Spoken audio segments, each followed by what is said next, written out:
We are ready to begin. I'd like to welcome you all to the 2018 primary election Republican Party candidate forums tonight. This is our fourth and final night in this event. Tonight we'll be hearing from our candidate for PVA, our county attorney, and county judge executive. So we'd like to thank you all for being here. I'd like to thank Shane Gilreath and the Republican Party for hosting this tonight. We're going to start tonight with PVA. This was originally scheduled for our first night, but due to unforeseen circumstances, it had to get postponed. The other candidate, Mr. Lamanak, is not going to be here tonight, so we wanted to give Mr. Dwight Ross an opportunity to do a brief statement. We'd have a couple questions for him, and then you'll have an opportunity for a wrap-up. So without further ado, Mr. Ross, the stage is yours if you want to do a brief introductory statement, then we'll begin with the questioning. Okay. Well, as I said, my name is, you do this? His mic's not on.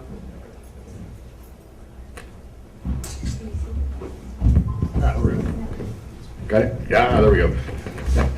As you said, my name is Dwight Ross, lifelong resident of McCreary County. With the exception of about 4 years that I went out to Western Kentucky and decided to live out there and work for our beloved revenue cabinet from back in the day to get some experience for my CPA qualifications. Just a little bit about myself. Like I say, I was born and raised here. My wife is here, born and raised here, Stephanie Ball Ross. We have 2 children, Cody and Megan. And if y'all seen Facebook blow up yesterday, Megan just graduated college yesterday, so I'm very proud of that. Cody graduated a year ago. So that being the case, both kids are through college, so so on to bigger and better things now. I will save some, mostly what I want to speak after for a wrap up after we have questions, but let's go ahead and do the questions and we'll go from there. Okay, and with me tonight is Darlene Price, who will be asking the questions for this and the judge executive race. And the first question, Mr. Ross, is quite simply, what are your qualifications for the PVA position?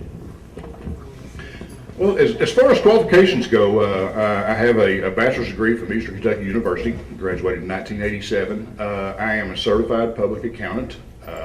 I have a small income tax business here in town where I do prepare income tax returns. I do roughly 170, 175 returns a year, which is more than enough to keep me busy for that particular end. I worked for the Revenue Cabinet many years ago when I first got out of college, so I'm familiar with rules and regulations that have to be followed pertaining to the Revenue Cabinet, pertaining to taxes in general, property taxes included. Because I work for them does not always mean, or it does not necessarily mean, and I'll guarantee it doesn't mean that I agree with everything the Revenue Cabinet says. But that being said,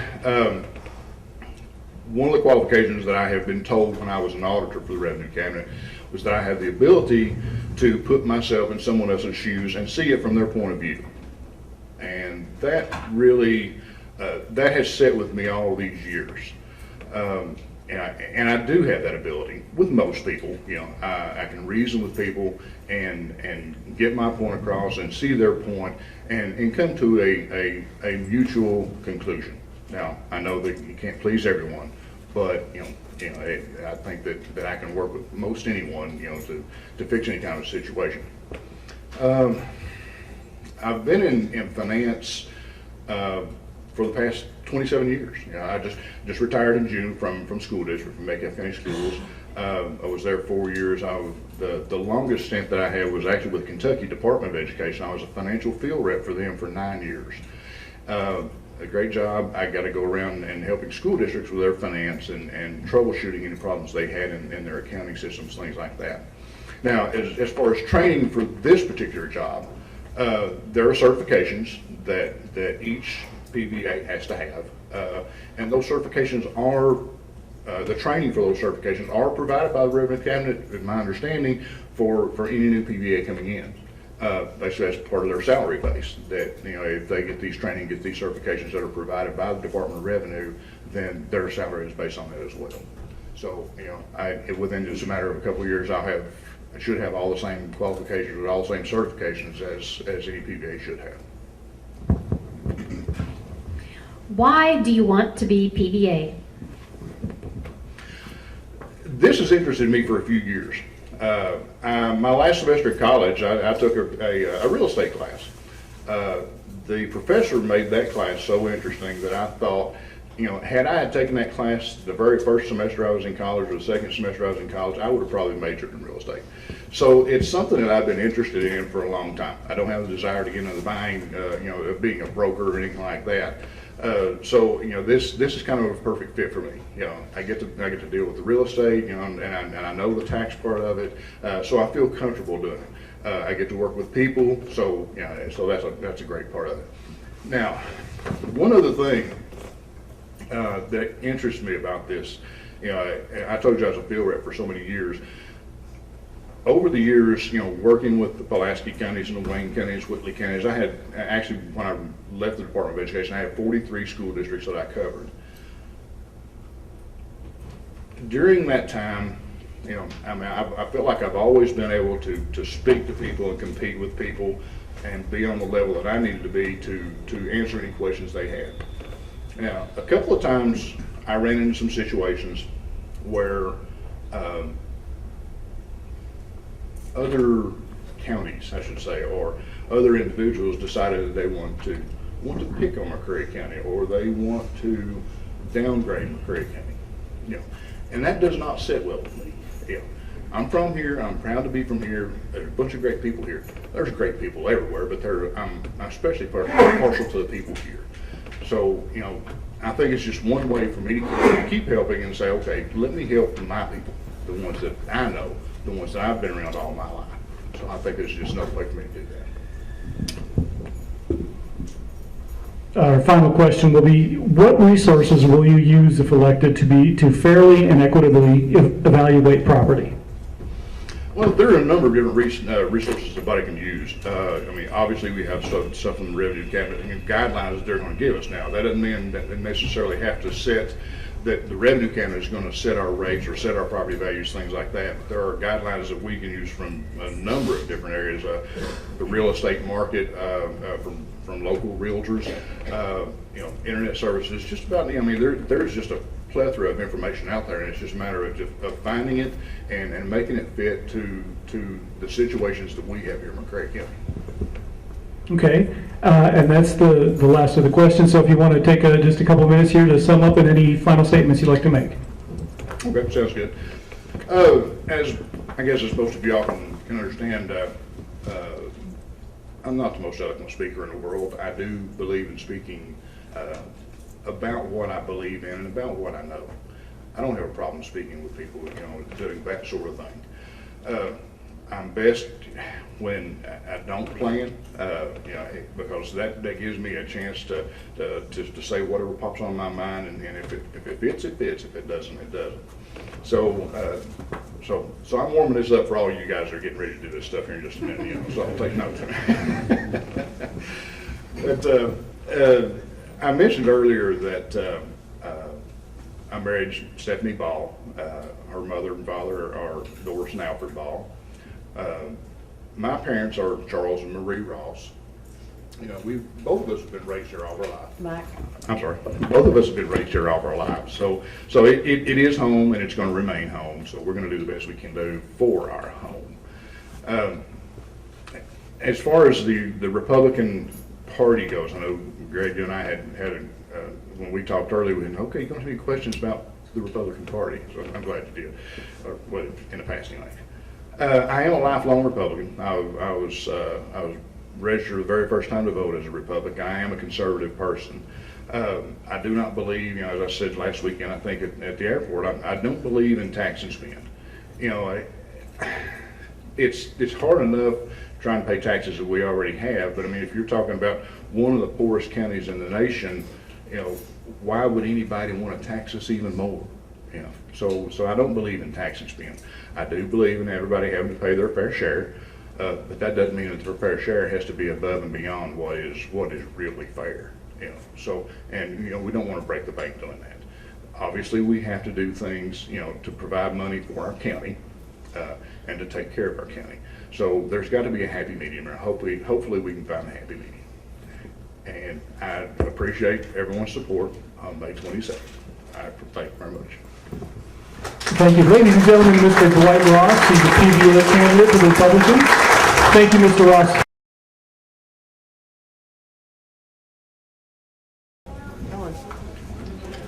All right, we're ready to begin again, and now we're going to begin with our county attorney questions. Here on the stage left is Mr. Austin Price, and on stage right is Mr. Conley Cheney. We'll begin with you, Mr. Price. We're going to give you 2 minutes for an opening statement. Okay, thank you. I'd like to begin by thanking the audience. We got a good-sized audience here, and appreciate you coming out because this is democracy in progress. This is how we do it here in America. Also, I'd like to thank the moderators for taking the time to come up with some questions to which the county wants to hear some good answers to.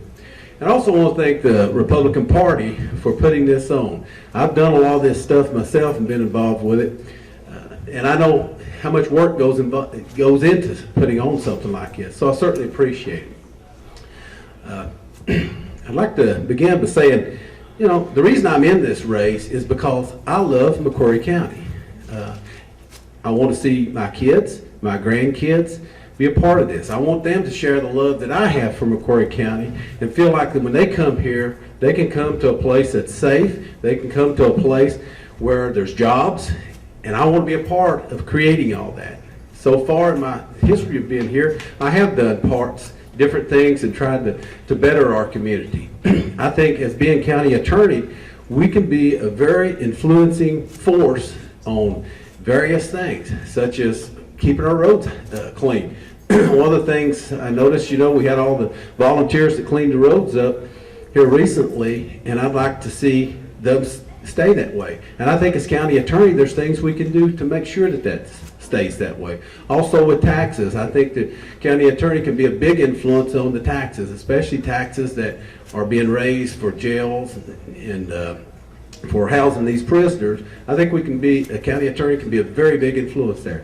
I don't know that I can roll back some of the stuff that we're currently going through. I'll certainly try. But one thing I will say is, you know, when they say when you're in a hole, the first thing you're supposed to do is stop digging. I'll stop digging because I'll do the legal research that takes to make sure that we have proper legal advice given to county officials. Thank you. Like Mr. Price, I'd like to thank you all for coming out tonight. I know you have a lot of places you could have spent your beautiful Saturday night. I want to thank the Republican Party for putting this together. Really do appreciate you all making this happen. I want to thank Mr. Price for being here, and from The Voice, thank you both. Thank you all for everything that makes this possible.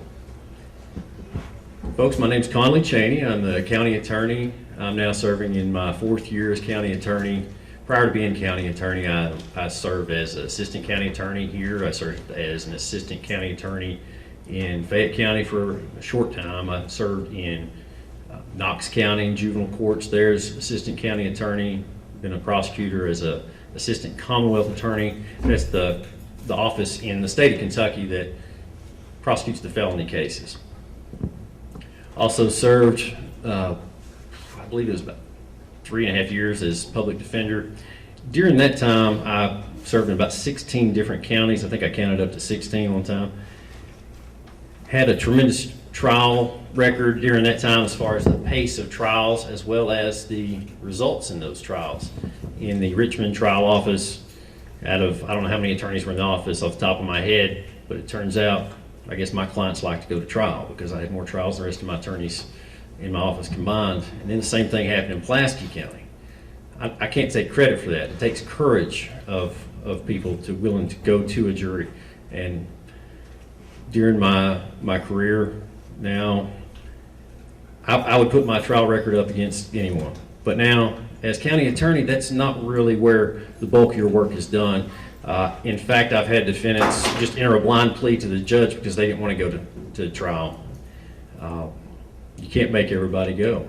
But what we're trying to do is affect people's lives in the best positive manner possible. And that's talking about victims of crimes, talking about defendants, talking about the families involved. And I hope that after this, you all will see my record, see the service I've had, and be happy to continue that work. Thank you. Okay, and we'll start this one with Mr. Cheney. You just kind of touched on it at the end there. One of the roles of county attorney, and a lot of people don't realize that, is actually the work in the courtroom adjudicating some trials. And according to the Kentucky State Police Annual Report, drug arrests in McCreary County are 45% higher than the state average. What role does the county attorney's office play in this, and what would you do to combat it? Certainly a large question, and I appreciate that, Greg. One of the hardest things to do as county attorney is to explain what is the job of the county attorney. We have 120 counties in Kentucky, and I venture to say that you're not going to have a whole lot of agreement among the 120 county attorneys as to what our job primarily is. It's a great responsibility to serve in juvenile court, in adult guardianship cases, as the prosecutor of misdemeanor and highway safety offenses.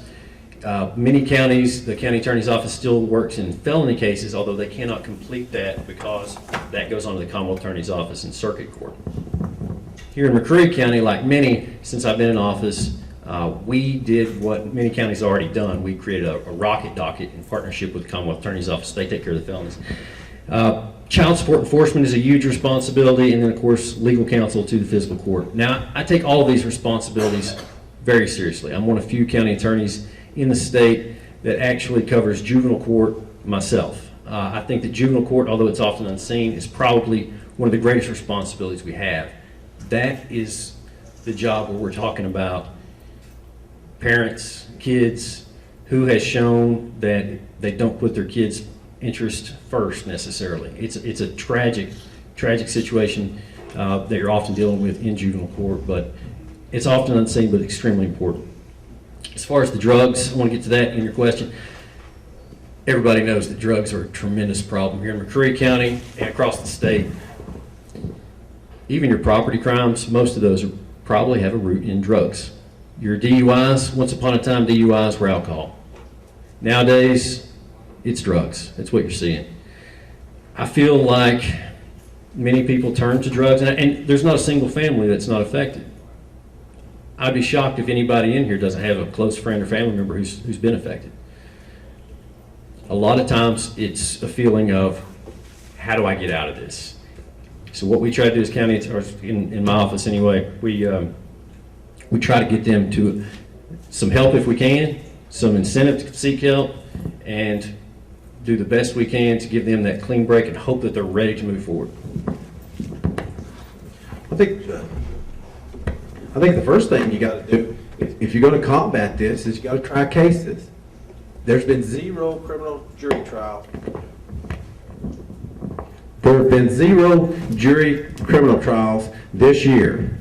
And since in the last 3.5 years, there's only been 2. And only 2 of those, or only 1 of those jury trials actually involved highway safety. So that's number 1. You got to try cases. Number 2 is, I think the county attorney can be very instrumental in getting drug rehab center here in McCreary County. Obviously, there's a need for it because of the statistic you just read. There's money out there, and it's federal money. It's not coming out of the local economy out of physical court. There's federal money out there. Donald Trump, I think, is the one that's been pushing this to combat this drug epidemic that we're in. Mitch McConnell's finally got on the bandwagon, and he's appropriating money for these rehab centers and to get people off these drugs. So number 1, that's money that they should be appropriating because the feds have stood by and allowed these drugs to be brought into Eastern Kentucky, knowing that there was no need in Eastern Kentucky to have this many of these pain pills and these clinics here. So that's number 1. Number 2, that would relieve the pressure on our jail. If we had a drug rehab center, 80-90% of those people over there in jail are over there because of drug-related offenses. If we had them in drug rehab, it's going to take some pressure off our jail situation. Second of all, there's private industry that can do these drug rehabs. What the judges want to know are these rehab centers truly rehab centers that are helping people. And that's one thing that the county attorney and the Commonwealth attorney could do is to check these places, make sure that they really are living up to what they claim to be doing. And second of all, you create some jobs with this. Thank you. All right, Mr. Price, this one to you start. What is the role, or your thoughts on the role of the county attorney in policymaking for the county? Well, I think the biggest thing is to run your office, run the county attorney's office. And, you know, that's where you got to focus on it. And the thing that you got to really run the county attorney's office with is like I've been doing since I've been an attorney for 26 years. I've ran my own private office here in McCreary County for 21 of those years. I've been a prosecutor. I'm a defense attorney now, but I was a prosecutor for 5 of those years. So I've got a vast amount of experience. That's what you got to do. You got to invest in your people who are in the county attorney's office. You got to make sure that they're up to speed on what they need to be doing, how they can help people. So that's the thing, that once you get your office to running well, you'll have time to concentrate on some of the other policies that may be throughout the county wide. But you got to get your office in shape first, or you're not going to be able to help anyone. So that's the first thing. Second thing, you got to get in that office, you got to get the technology you need. There's got to be legal research that you have ability to access. Now, when I was county attorney, I used my own legal research that I pay for myself at my private office. But you got to have that. If you don't have that, I don't know how you can run a successful county attorney's office if you don't have access to the law and being able to apply it. Certainly, as a county attorney, you can be a big influence on the fiscal court. Because fiscal court, they may bring a contract to you and be a bad contract. You got to have the experience level to talk with those folks and tell them if they're getting ready to make a huge mistake, to advise them that they are making that mistake. I do that when I write contracts for people all the time. They come in, they bring in these scenarios, we put a contract together. Sometimes they bring their own contract, but it's my job to tell them that they're making a mistake with some of these, because you don't let your client walk off the edge of a bluff. You advise them, there's a bluff there, and this is what will get you. Thank you.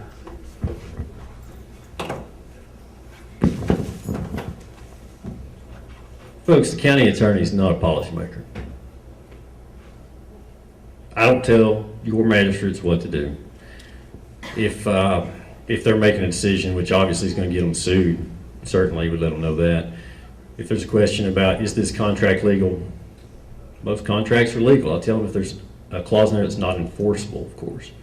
But the fiscal court is elected by us all. You have 5 individuals. They vote on your fiscal policy.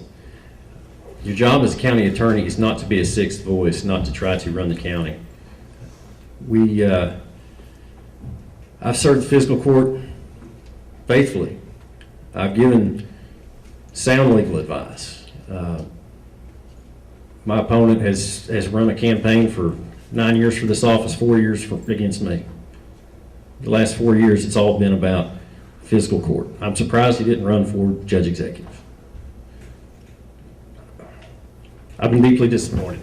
The conversations for county attorneys should have been about juvenile court, should have been about what's your philosophy with DUI, what's your philosophy with domestic violence prosecutions, a lot. But folks, these issues about fiscal policy belong in the debate that's coming up next with the judge executives. I'm excited to hear what the candidates have to say. As far as advising the fiscal court, though, we have an absolute duty to answer questions of legal questions. And there have been many legal questions that have come up. Sometimes that legal question can be a political trap. Not once have I hid from that. I've served as county attorney faithfully. I've never hid from my duties. I don't intend to hide from my duties. I've been accused of hiding from politics, not showing up at political events. Folks, I'm not here for politics. This was an experiment. This term in office was an absolute experiment. What would happen if I just did my job and put politics aside? Thank you. Okay.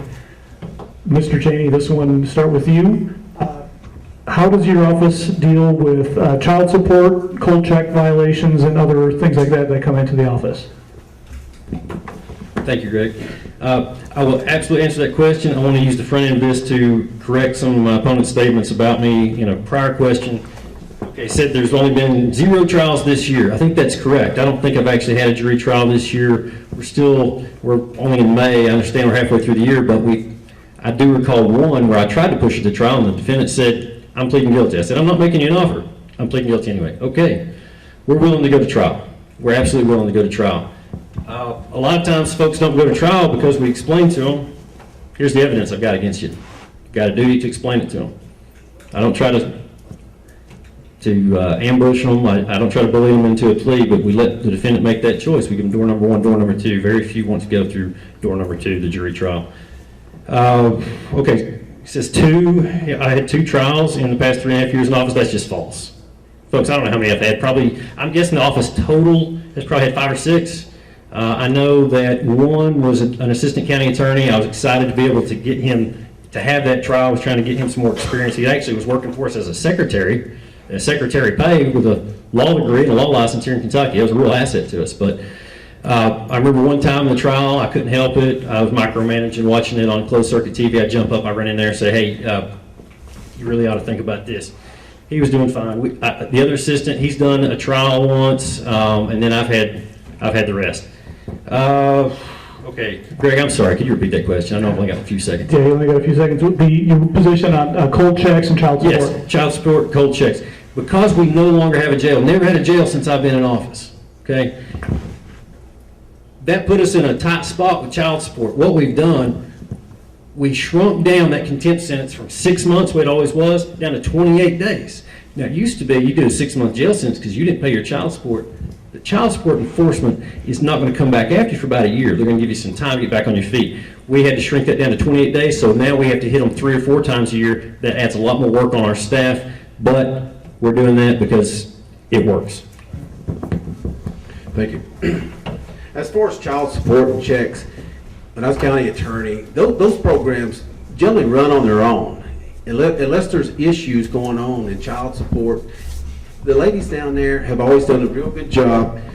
So that really wasn't the biggest concern I had. The trying the cases, and all ladies' records stand as is. I mean, it's at the clerk's office, anybody wants to check it out. But that was what I concentrated on, that and also advising the fiscal court and doing the legal research that they needed to be able to process the things that were coming at them. The child support, I met with my staff on a regular basis. We would go over cases. Anyone that was in jail, weekly, we would talk and discuss, can we get these folks out? What are we doing in order to move these cases along? So, and I got to hand it to it. The child support system there works very, very well. There's a lot out of Frankfurt that monitors that. There's a lot of the forms and stuff like that. So that wasn't the biggest thing that I had facing me. And we talk about legal advice. I want to talk about the garbage contract that was approved by my opponent for his physical court. I don't know if that's a lopsided contract that favored POF carding. I don't know of any attorney that would have agreed, and I've talked to several, that would have approved that contract. That contract, I don't even know if it's legal at this point, because in that contract, it states in there that we have to get POF carding's permission just to change our own ordinances. That I don't believe is legal at all. And also, the county attorney is required to send in a signed letterhead to POF carding. They put it on their computer under this contract. They put it on their computer whenever they want to send out a nasty letter to the citizens of McCreary County. They fill that letter out. They send it to the judge executive. The judge executive then is the secretary for POF carding. Okay. Well, my own issues with the microphone here, and this follows up exactly with you just talking about, Mr. Price, and we'll start with you on this. And what is the role of the county attorney in drafting, revising, and reviewing agreements between the county, the fiscal court, and third parties? It's the same thing I'm doing now in private practice and have done for the last 26 years. If it's your client, you got to take care of your client. That's what you're hired for. That's your job. And you got to research this stuff. Some things are complicated in law. Some things aren't. These contracts, you got to look at that stuff. The same way with the stuff with the extension board. The research needed to be done when the fiscal court and the Extension Board requested an opinion about whether or not the board could be dissolved. All you had to do is go to your legal research and do that, and research it. That's what the fiscal court, Miss Fly is gonna eat me before it's over. It must be the Mountain Dew. Big, that's what you do as county attorney. You go and research that stuff. That way you can take them information. And if they hand you a contract and say, look, we're thinking about going with this contract, you take that contract back to your office, make a copy of it, and then you pencil through. Then you've got that and you can show, hey, fiscal court, this is my recommendations. If you're going to accept this, I don't think it's legal. You know, the other stuff, if there's something that you're obviously, you know they're going to regret because they're jumping off a cliff, then you got a duty to advise them of that. Now, if they want to jump off that cliff, this is a free country and they're free to do it. But at least they need to have a legal mind that's telling them that. The magistrates and the judge executive, they're not attorneys. That's why they have the county attorney. That's why the county attorney is at physical court meetings. If those legal issues come up, they're entitled to know. And they're entitled to have adequate and proper information when they do ask for questions. And the county attorney is obligated to go back, just as any other attorney is when a client retains them to answer legal questions. They've got an obligation to go back, research those issues, and give them proper information. Thank you. Could you repeat the question, please? Oh, certainly. What is the role of the county attorney in drafting, revising, and reviewing agreements between the county, McCreary County, the fiscal court, and third parties? Most of us, and I'm not talking as an attorney, just most of us as adults have been involved in contracts one way or another. Maybe you financed a car, maybe you financed your house, maybe you've done a business deal with somebody. You might have had an attorney involved in that, you might not have. The attorney can't tell you if you got a good deal. I mean, if he happens to have background in that specific area, then maybe he can tell you if you got a good deal, or she can tell you if you had a good deal. But your fiscal court, again, you've got 5 individuals elected among the citizens. Their job is to become the experts on that, just like an attorney's job is to become an expert on whatever it is we're researching. Now, in a contract, there are certain things you might have to research. You might have to research the enforceability of a certain clause, whether it violates some kind of other duty. A lot of times what an attorney's doing on contract is either drafting the contract themselves. In the cases of the matters that Mr. Price is talking about, that was never put before me to draft those contracts. But what you're looking at is to make sure that your client understands what is contained in the contract. As far as the garbage contract, now I'm going to go ahead and tell you, I can't take any credit for what happened on that garbage contract. I can't take any blame, I can't take any credit for it. But what I can tell you is your fiscal court somehow saved the fact that we have the option to purchase residential garbage service at your house for under $16. I was kind of surprised that they were able to pull that off. I can see as a customer, I'm talking as a customer, not a lawyer here, okay? My wife reminded me recently that it's a good thing that we met before I was a lawyer. We might not have got married, but just as a customer, there is a problem with the contract. Certainly it doesn't help us with, your household dump. It doesn't help with the commercial waste, roofers. I understand that's another challenge that the fiscal court's still going to have to take up. That's going to be a big challenge for the next fiscal court. But for the next 5 years, as a customer, I am happy that my garbage can be picked up for less than $16 a month. I wanted to go back to the, out of time, thank you. Yeah, and this is a little more theoretical. You both kind of touched on it. It's more of an advisory. This is a fiscal court issue, but I'm going to ask your opinion. This mainly deals with the fiscal court. But what is your position on the fiscal court in the county enforcing the ordinances it passed, not just the garbage, but also your occupational tax, your business license, and other ordinances that the fiscal court actually passes? What are your thoughts on how the fiscal court should actually enforce their own laws? Certainly. Your law enforcement, I've heard a lot of people complain. I'm going to start out general, come back into it. I've heard people complain that maybe we don't have enough law enforcement in McCreary County. I tell you what, we've got more law enforcement than we can afford because they really work hard and do a good job. I'm going to say that right now. We don't invest a whole lot in law enforcement because we don't have a lot to invest. Now, They're out there working on fights, domestic violence calls, DUIs, big issues, okay? Now, every time the county passes another ordinance about something is illegal, if you don't do this, there'll be a fine. That means it's illegal. That's another law to enforce. To put that burden on the sheriff's department or on the state police, I'll leave it up to the voters about whether or not that's going to be effective. But the prosecutor, in order to prosecute, has to have some evidence come forward. If the fiscal court, and this is purely a question of fiscal policy, how much money do you want your fiscal court spending? Because if they spend it, they've got to come up with it somewhere. But I don't know. Maybe if money was invested in a code enforcement officer, more money could be generated by enforcing those laws. As far as your garbage contract, right now the garbage contract, Mr. Price is right. He is correct about this thing right here. The fiscal court cannot change its ordinance without breaching that contract. That's because the contract was based on the ordinance. If either side of a contract changes the rules mid-game, it's called breach. That's just what a contract is. So it's not some kind of crazy thing that the county has signed a contract that says we agree not to breach the contract. That's basically what that is. Now, if there was a code enforcement officer, could they go out and find more violations and make that law more effective, thereby driving participation rates up and possibly driving either rates down, probably not down, but the county could get more money back in on that franchise fee? That's certainly possible. The money that could come in on that franchise fee, if the enforcement was stronger, might even pay for that code enforcement. I don't know. That's a matter of fiscal policy. That's a question for your magistrates and your judge to decide.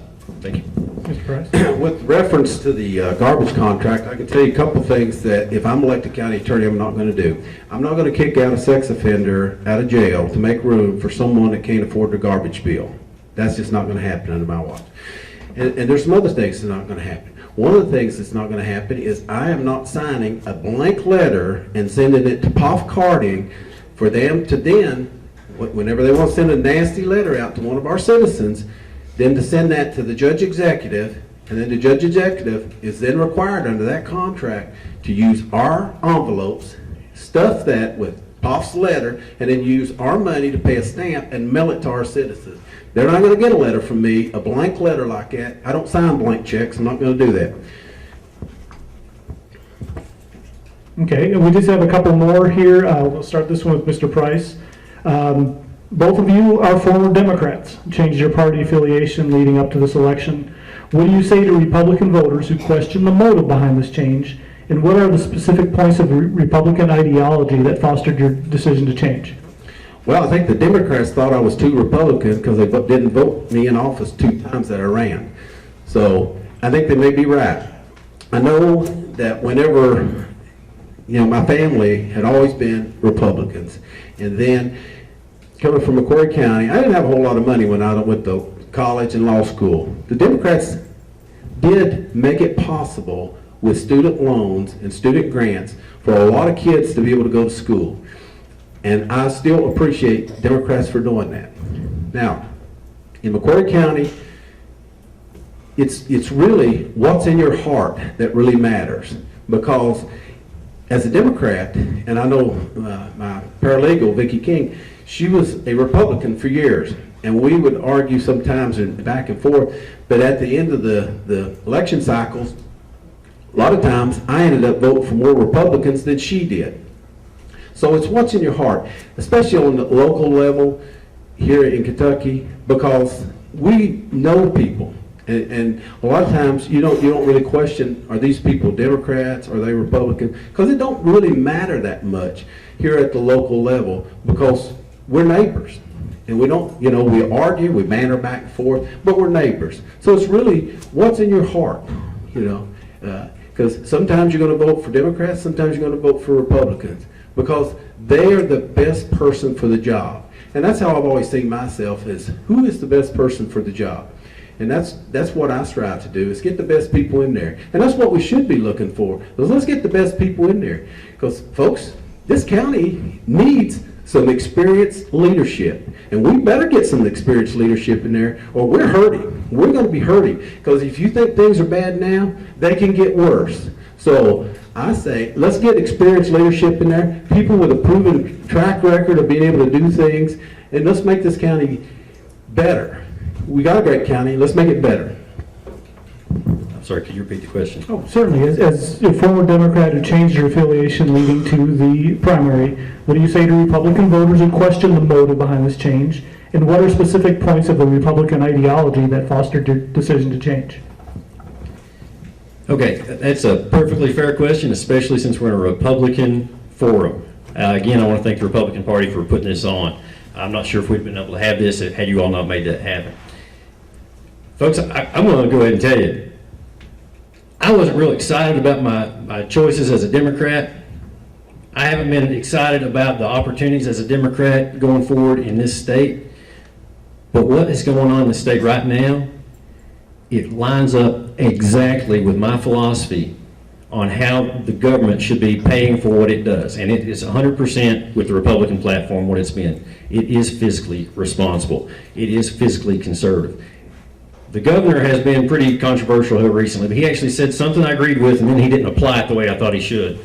He said it's not fiscally responsible to have unfunded mandates. Right now, if we're going to have success in this county and many counties like us, we need leadership at the state level.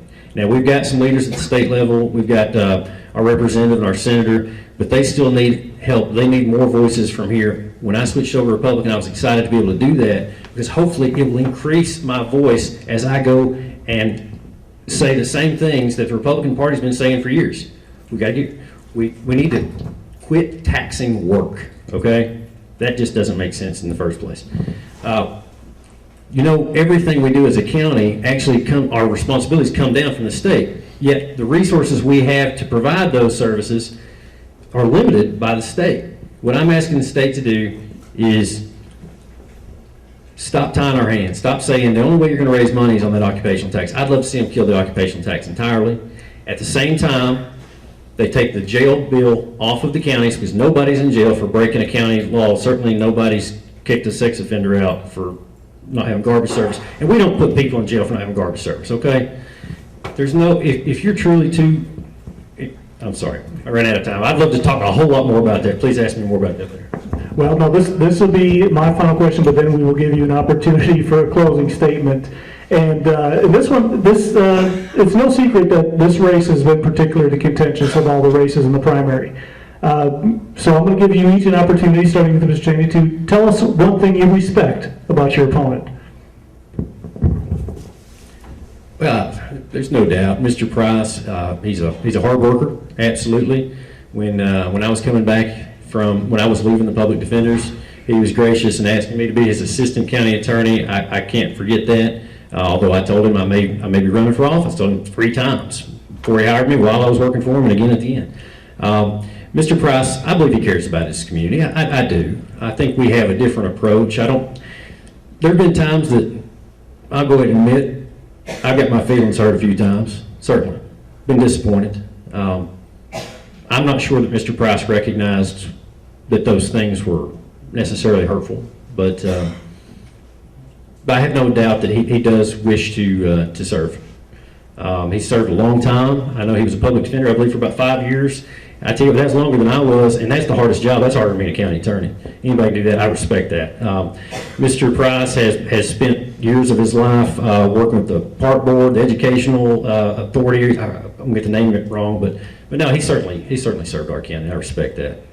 We both want the same job. It's not unfair that he's running against me. I ran against him. I have no hard feelings at all. I can say several good things. One, great family that my opponent comes from. The other thing I can say that both of us should be proud of is when in the last race, when I was county attorney and Mr. Cheney was running against me, we didn't take it out on the people that Mr. Cheney was representing. And since I've been running against Mr. Cheney, he hasn't taken it out on the people that I represent as a defense attorney. And that's good for the county as a whole, because the people shouldn't be suffering because we're running in a race. That's it, there are races that they're run. I mean, the elections, we hold elections. That's how we do things here in this country, and it's a good way. It's brutal sometimes, but it's a way to get out, air all the grievances and let everybody know and answer questions that people have. But clients should never, and the public should never suffer just because he and I run against each other. And that, and quite frankly, we can all think about other offices that people have ran in, and they have taken it out on the public. They've taken it out on those people's supporters, and that's not right. And Mr. Cheney has never done that, and I've never done it to him, and I don't intend to, and I don't think he intends to, because it's not to be taken out on the people who are our supporters, who are our clients, or anything of that nature. And I respect him for that, and I hope he respects me for that. Thank you. Okay, and we'll start with Mr. Price here. You get about 2 minutes, and saying this going in, that two attorneys limited to a time limit to speak is difficult, but you have 2 minutes here for a final thought and any conclusion that you want to make. So, okay, well, again, my name is Austin Price, Rutherford County Attorney, and I want to thank everybody for coming, thank the Republican Party for hosting this, and I also want to thank my supporters. I want to thank my wife who stood by me, and I certainly appreciate her because, as Mr. Cheney, I'm sure will agree, when you run for office, your family runs for office. There's no way around it, and it's brutal on the whole family. But in the next week or so, it'll be over with. But folks, I also want to tell you that this building we're sitting in right now, we're McCreary Counties, and we know that this building was built by coal miners. And my dad was a coal miner. My mom was a nurse assistant. And I saw my parents, how hard they worked when I was a child and when I was growing up. And they instilled in us children those values of hard work and not squandering resources. And if you elect me as county attorney, those are the values that I will take to the county attorney's office. Because folks, let's use this analogy. You can have the biggest, brightest, toughest bulldozer in the world. We're sitting right here. But if you do not have someone that can operate that bulldozer, you're not moving any dirt whatsoever. And that's the same way with the county attorney's office. You can have the best law enforcement, you can have the best labs in Frankfurt, you can have all these resources, but if you don't have experienced personnel that knows how to use those and use them wisely, they're going to be of little benefit to the citizens of McCreary County. Folks, I know my opponent has 2 assistant county attorneys. I will only have 1 assistant county attorney if you elect me as county attorney, because I believe that if you elect a county attorney, he needs to be doing the job. But you obviously need 1 assistant, you don't need 2. And there's a lot of things people have asked me, what can I do about some of the issues? I can't roll some of this stuff back, but I'll do my best. I'll try to be in 2 minutes. The Republican Party, again. I believe in fiscal conservatism, I do. We can't just spend money we don't have. It don't work that way. I believe in restrained government. Government is not the answer to most of our problems. I spend a lot of time every day trying to explain that to folks. Family. There's nothing more important about family. Honestly, I think that both parties believe that. I don't know anybody, I don't care what party you're in, that doesn't believe in family. Okay, 2 assistants. I have 2 quarter-time assistants. Neither one of them get any benefits. They get hourly pay, or actually one is quarterly pay, is a quarter time through the state. There's no benefits on that. He only fills in if I need court coverage. I think I've asked him to cover for me once in the past 5-6 months, maybe longer. And he helps me if I'll call him. He helps me a lot there. Sometimes he'll step in court when he's there at his Commonwealth Attorney's office doing something. He'll step on a case. Dave's very important to us, but he doesn't cover regular docket for me. Michelle, she's in there giving some office coverage on an hourly rate. We're getting an absolute steal on her, I tell you what. But I cover every docket. I cover juvenile court. Mr. Price didn't cover juvenile court when he was county attorney. I think that's very important. I cover both adult dockets. He covered 1 out of 2. So that's just a false political issue. Folks, I'm not here for politics. I'm not here tonight for political points. I'm here for the dignity of my family. I'm here for the dignity of our county. Okay? The next county attorney is not going to have magic, but they're going to have an impact on individuals, families, and our community. I hope that you see the service that I've given, that it gives every family in this county confidence that you've got somebody up there making decisions that puts politics aside and is in that courtroom prepared, dedicated to trying to build something better for our kids. Now, I'm proud to be the son of a man who served for 20 years up here doing this stuff, but that's not why I'm where I am today. It's because of all of you who made this county, who made me who I am, and I want to thank you for that. Thank you, Mr. Cheney. Thank you. You ran out of time there. Ladies and gentlemen, your two candidates here for County Attorney, Mr. Austin Price, Mr. Conley Cheney, would like to thank them for both being here this evening. We're going to take like about a 5-minute break, give you an opportunity to stretch your legs and have a cigarette if you need one, and we'll be back with our